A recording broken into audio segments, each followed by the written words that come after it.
902万，一个新鲜出炉的数字，犹如一颗石子投入平静的湖面，激起了广泛的讨论。这是2023年中国的出生人口总数。与此同时，中国的死亡人口约为1100万人，出生率 6.39% 与死亡率 7.87% 的碰撞，令 1.48% 的负增长率格外注目。自古以来，人口便是一个极为重要的话题，因为在很多时候，人口这两个字便能左右国运，决定国家与民族的未来。争霸是先秦时期的主旋律，而想要在诸侯国的竞争里脱颖而出，成为这片广袤土地上的主人，并不是一件简单的事情。人口便是制胜的关键密码。简言之，各国都需要人口，多多益善。人口数量越大，越有可能在争霸的过程里占据上风。之所以如此，原因有二：一方面，发展经济需要人口。中国是小农经济的典范，小农经济是国家的基石，粮食越多，社会越稳定，国家的富裕程度也将直线上升。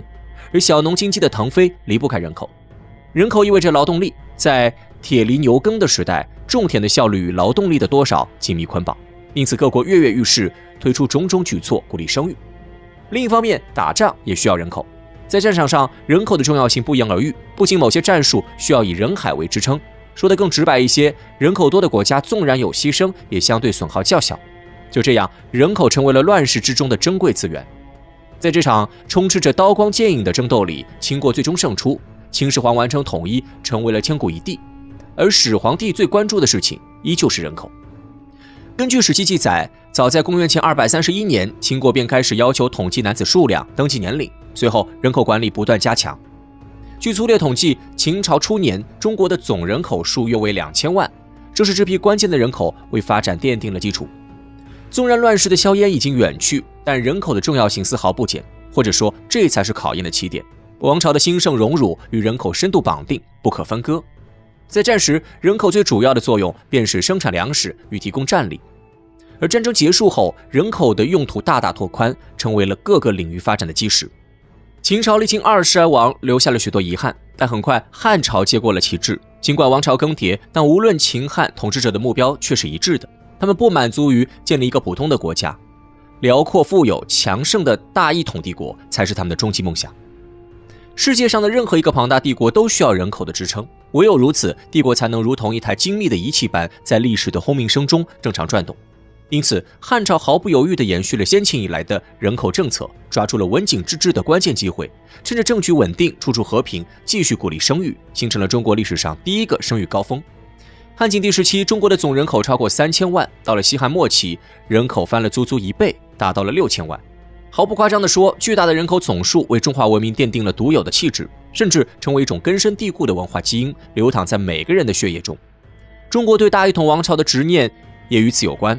从诞生开始，中华文化便与恢弘二字结缘，辽阔的土地、充沛的人口都是最初的起点。这不单单是左右了国家的存亡，更是影响了文明的气质。随后，人口更是成为了盛世的标志。在文明的发展初期，人口与国家的生存挂钩，极具实用性。随着文明的演进，人口的实用意义并未消失，但是在此基础上衍生出了其他含义，那便是盛世的象征。其中，唐朝与清朝尤为典型。唐朝的强盛毋庸置疑，但衰落过程也同样令人唏嘘。一场安史之乱令整个唐朝陷入了无尽的战火，也造成了人口的锐减。东汉时期，我国的人口一度达到了7000万，但是唐朝末年，人口总数常年徘徊在6000万左右。在民间的层面，人口的多少成为了老百姓判断世道好坏的重要标志。王朝之所以要竭力维护人口的尊严，归根结底是为了巩固统治。因为在每个老百姓心中，人口是国家强盛的标志，衡量人口的唯一准则就是越多越好。人口凋零便是信仰破碎，标志着国家走向了穷途末路。而一旦被老百姓认定了这一点，便形成了某种恶性循环，王朝离终结也不再遥远。清朝的例子与唐朝正好截然相反，但是同样体现出了对人口的高度重视。我国人口在清朝急剧增加，正是统治者刻意为之的结果。乾隆时期人口突破1.4亿，这也是官方的史料中第一次出现人口9位数的盛况。而到了乾隆27年，中国人口更是突破了2亿，但是这还远远不够。乾隆55年，中国人口又有了新突破，直接超越了3亿大关。如此惊人的人口总量，堪比一场轰轰烈烈的人口大爆炸。这场爆炸所炸出的绚烂烟花，也成了康雍乾盛世里最华丽的点缀，变成了这祖孙3代人最耀眼的政绩。可见，在古代，人口同时具有实力与象征的双重意义，既能从客观上帮助王朝开疆拓土、发展经济，又能在主观上提升王朝的软实力，营造盛世氛围，重要性不言而喻。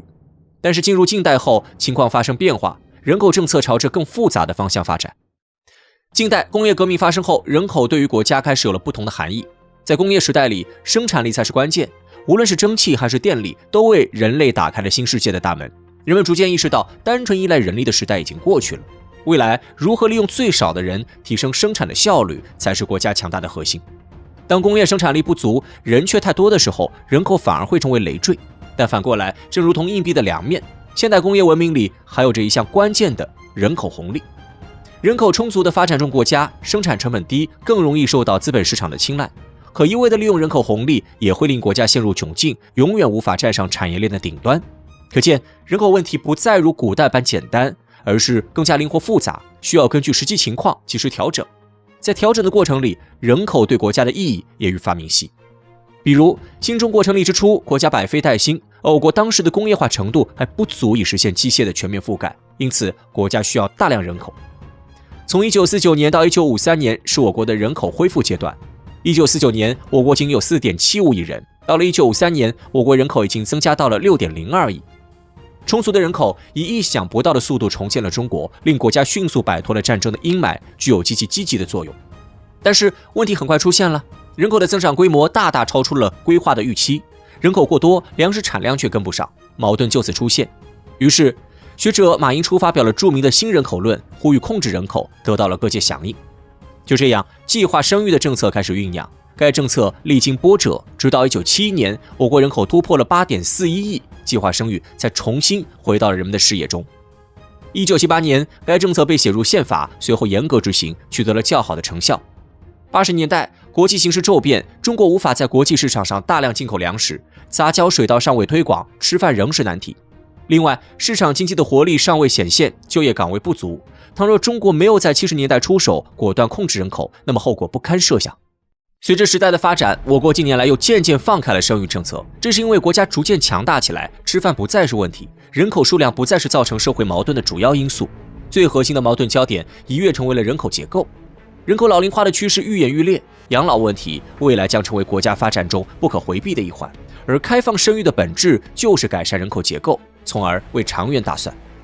建国后，人口政策几经起落，也反映出人口左右国运的重要功能。无论何时，人口都是一个慎重而敏感的话题。人口既可以为国家带来繁荣，也有可能导致失衡。人口政策的背后折射着时代与国家发展的痕迹，是史书上浓墨重彩的一笔。